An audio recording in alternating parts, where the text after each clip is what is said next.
Never before in recorded history has debt been so high. Unfortunately, the United States is the largest debtor nation in world history. No nation, I don't like saying any of this, Jake. I'm an American citizen, voter, taxpayer like you, but it's the highest debt that any nation in the history of the world has ever had. I knew for many years that America was building up its debt. I knew that our politicians were incompetent and out of control, but no, I never expected it to go this high before a collapse. We will have a collapse someday because history shows it always happens, but I never expected to get this high. Theory going around now called MMT, more money today. They say, don't worry, we'll just print it. We'll just print it. There's not a problem at all.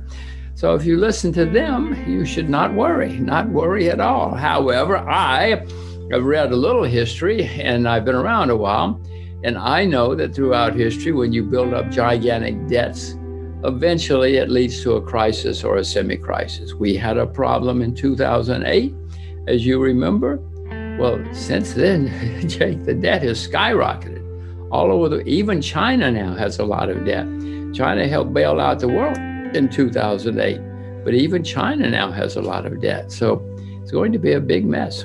Okay, so let's say we have a new Bretton Woods. What are they going to do? Wipe out the debt? Well, there are a lot of creditors who are not going to be particularly happy if they wipe out the debt. Endowments, insurance companies, pension plans, they're not going to be very happy if all of a sudden they found out the debt is wiped out. What's the answer? And that's the problem right now, because the debt is the highest level ever in recorded history. And to repeat, America is the single largest debtor nation in world history. It's never happened like this before. So when will this end? I don't know. I'm not very good at market timing. At the moment, markets around the world are skyrocketing, nearly all markets.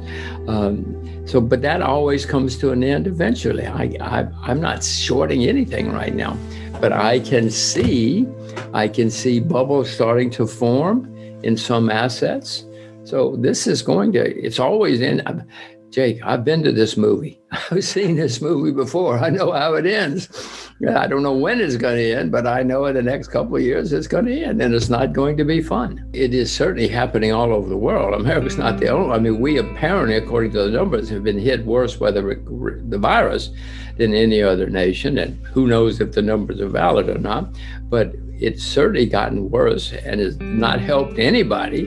There are many companies, families, countries that are suffering, and it's not, unfortunately, it's not over yet. At least in most places, it's not over yet.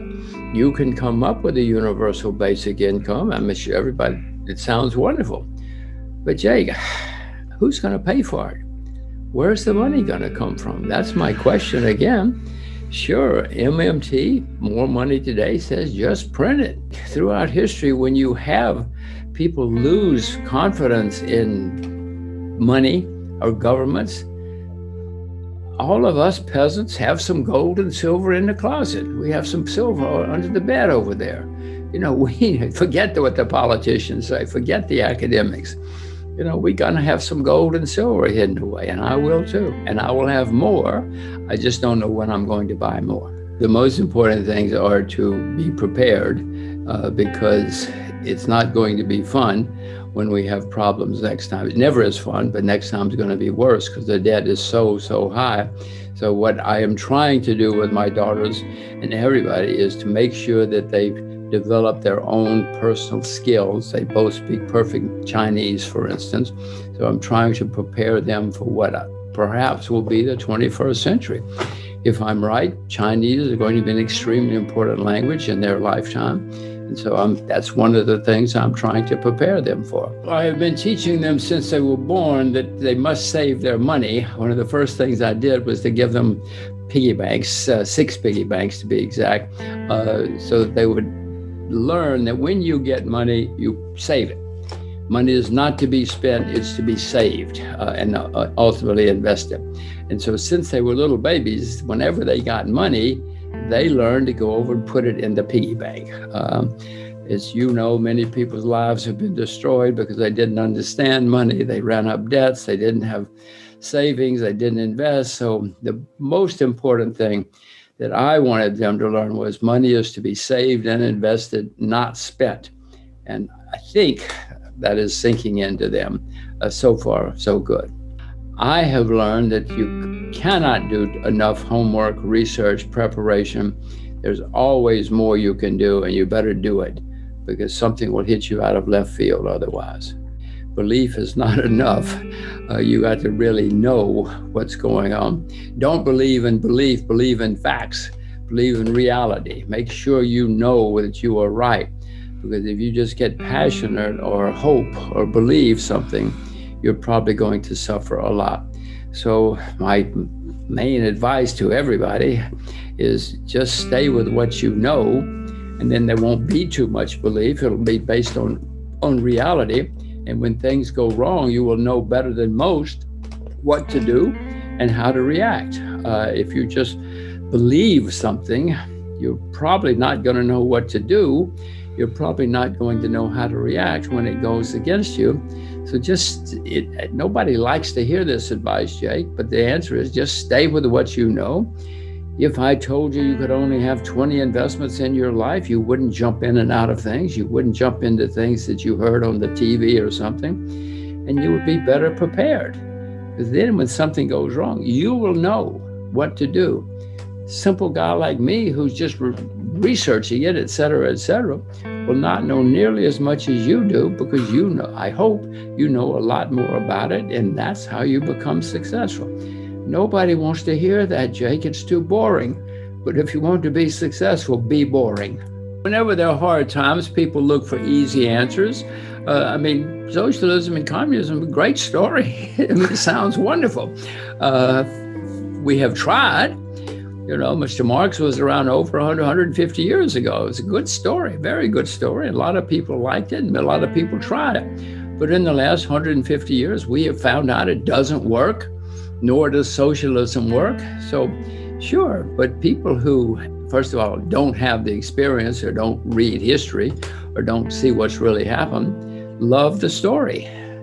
But I can tell you, Jake, and given human nature, since it's a good story and it's an easy story, more people will try it when things get really bad, or try MMT, more money today. Any good story, easy story, people will try because they think, oh, that'll save us. Unfortunately, there's no free lunch. This is just human nature I'm talking about. You don't have to go around the world to know about human nature. You read some history, if nothing else, and people will look for the easy answer. And no, I know it's not going to work. And I know it'll make it worse in the end. If you look at America in the past 15 years, people just printed and spent and borrowed huge amounts of money. After 2008, everybody said, okay, this is the only thing we can do. We have to borrow a lot of money and spend a lot of money and print a lot of money. It's the only way to save us. Fools like me said, wait a minute, guys, it's going to make it worse in the end. It's going to make it much worse in the end. It's good to be old. I don't have to worry about how this is going to wind up. It's not a good time to be young, Jake, because all the young people, people like you, are going to be facing huge, gigantic debts and problems over your lifetime. And it's not going to be an easy answer. You may try easy answers like 2008, but in the end, somebody has to pay the price.